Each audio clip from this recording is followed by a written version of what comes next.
The possibilities of outdoor adventure are endless in a place as beautiful as Australia. Whether you're heading out for the day on a relatively easy endeavor, such as the famous coastal beach walk from Bondi to Coogee Beach, or a more challenging hike up into the Blue Mountains, or perhaps even an ambitious journey deep into the outback, it's important you understand the proper precautions to take to ensure that you have a safe and enjoyable trip. Now let's learn together how to stay safe in the outdoors. Hey, hey you! Yeah, you! Where are you going? I'm going to hike the Blue Mountains. Not like that, you're not. What's wrong with what I'm wearing? Well, for starters, you're not very well protected from the sun. What's wrong with that? I'm trying to get a tan. You need to be careful. Did you know that Australia and New Zealand have some of the highest skin cancer rates in the world? Not only that, but a sunburn can be really irritating, and a bad one can cause painful blistering. Wow, I didn't know the sun could be that dangerous. What should I do? Well, you can wear a hat to protect yourself from the sun, and you should also wear sunscreen, but make sure you reapply. Great. So after I do that, am I done? Not quite. We are just getting started. You see, the weather can be quite unpredictable at times, so I recommend bringing a jacket, or a jumper as they call it in Australia, just in case it gets cold, and a sturdy rain jacket like this, just in case it rains. Did you know that there are multiple ways that you can use your rain jacket for survival on a hiking trip beyond just staying dry?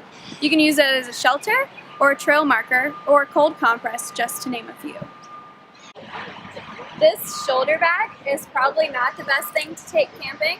I would recommend bringing a backpack instead. It's much easier to carry and can hold a lot more of the supplies that you need. Wow, it feels so much better. Right? I also wouldn't recommend hiking in a skirt. I would recommend instead wearing pants. That way your legs are protected from minor cuts and scrapes and any poisonous plants that you might come across. Finally, hiking in sandals is probably not the best option. Your feet are much more prone to injury that way. I would recommend wearing closed-toed shoes that have a good grip or hiking boots. Great! Okay, so now let's put the whole thing together. Am I ready to go hiking now? Not quite. Just because you look the part doesn't mean you're ready to go hiking just yet. We need to make sure that you're mentally prepared and that you have all the proper supplies that you need. I have all the proper supplies that I need. I have Tim Tams in case I get hungry, and a bottle of Coke in case I get thirsty. While it's great to bring along fluids, water is your best option. If your body doesn't have enough water, you might become dehydrated. Dehydration can cause fatigue and confusion. If you get disoriented, you run the risk of getting lost on your hike. Look out for signs of dehydration, like headache, dizziness, or a dry mouth. And if you do start to notice any of these symptoms, take a break and make sure to drink plenty of water.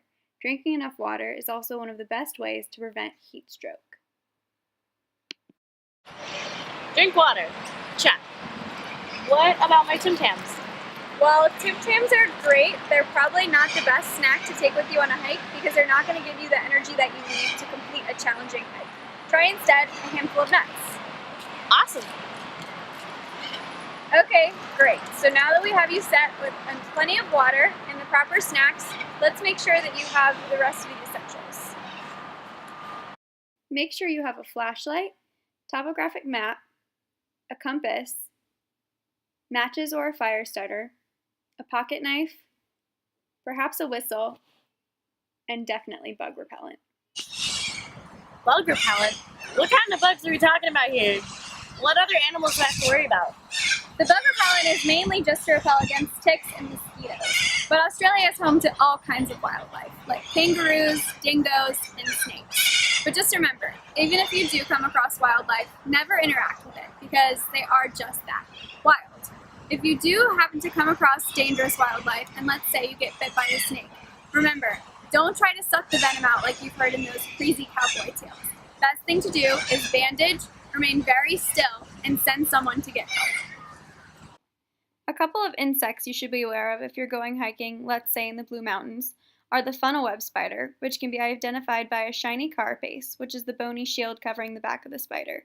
Another one to be aware of is the redback spider, which can be identified by a red or orange stripe down its back. Follow the same precautions as with a snake bite if you do get bit by one of these spiders. Another danger you need to be aware of is bushfire. If you're hiking in an area with a bushfire risk, you need to know the fire danger rating, which is determined by the weather forecast. You might have to change your plans if bushfire risk is high, as some national parks may be closed due to the present danger. As a last resort, if you do find yourself in the midst of a bushfire, identify a safe area, such as a cleared area or a body of water. Again, be prepared and know the conditions before you set out on your hike. In this example, Leah does the right thing by finding a body of water to stay close to until it is safe to move on.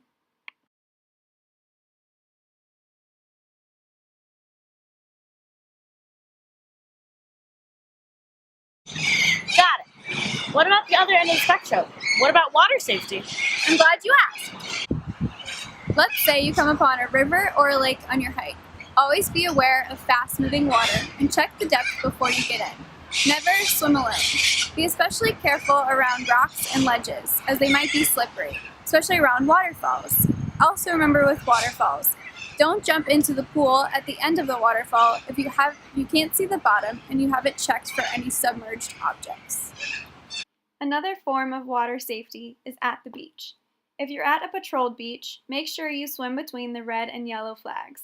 If the beach you are attending is not patrolled, make sure you know how to spot rip currents and how to escape them by swimming parallel to the shore. Again, always swim with a buddy. Well, what else do I need to worry about? A few more things. It's essential that you bring along a first aid kit. Any basic first aid kit should have Band-Aids, cleansing wipes, gauze, and topical antiseptic. Along with the proper tools, we need to make sure that you're mentally prepared to handle any first aid situation that might arise. And let's say if you or someone else gets hurt. Like for instance, what would you do if you tripped over a rock and you cut your leg? Personally, I'd probably freak out, cry, and possibly faint because I'm just not a fan of blood. If you remember one thing, remember to remain calm. Breathe regularly so that you don't faint, which would just make the situation worse. If you get a cut, use some gauze and apply pressure to stop the bleeding. If available, use an alcohol wipe to clean up the cut. Then, cover the cut with a Band-Aid to protect it from infection.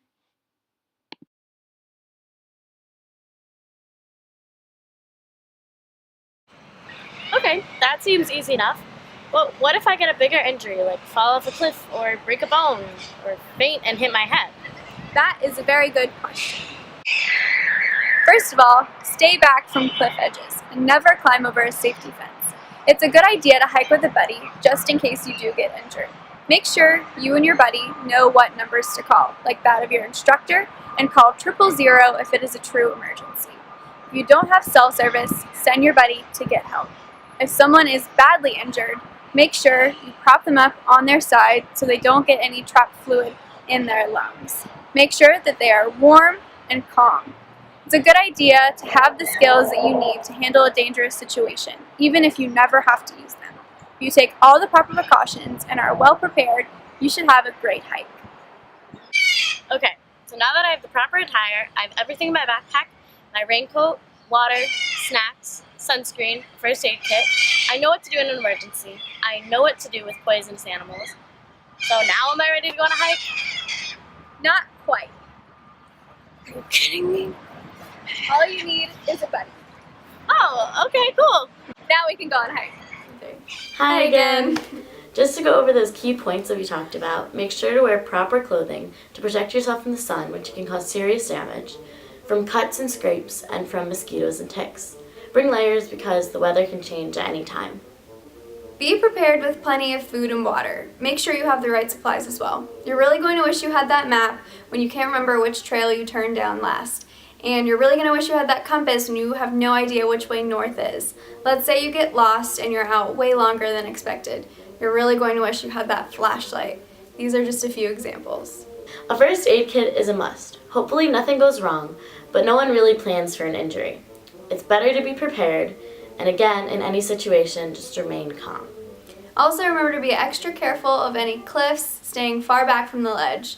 Waterfalls are also a beautiful photo opportunity, but if you're going to jump from the top, you need to make sure you know how deep the water is at the bottom and that there aren't any objects under the surface that you could land on. Be just as cautious on the beach as well because rip currents are a very real danger. Take a buddy on your trip, not just for safety. It's a great excuse to spend quality time with someone and make a new friend. We're all in this Australian adventure together. Thanks for watching.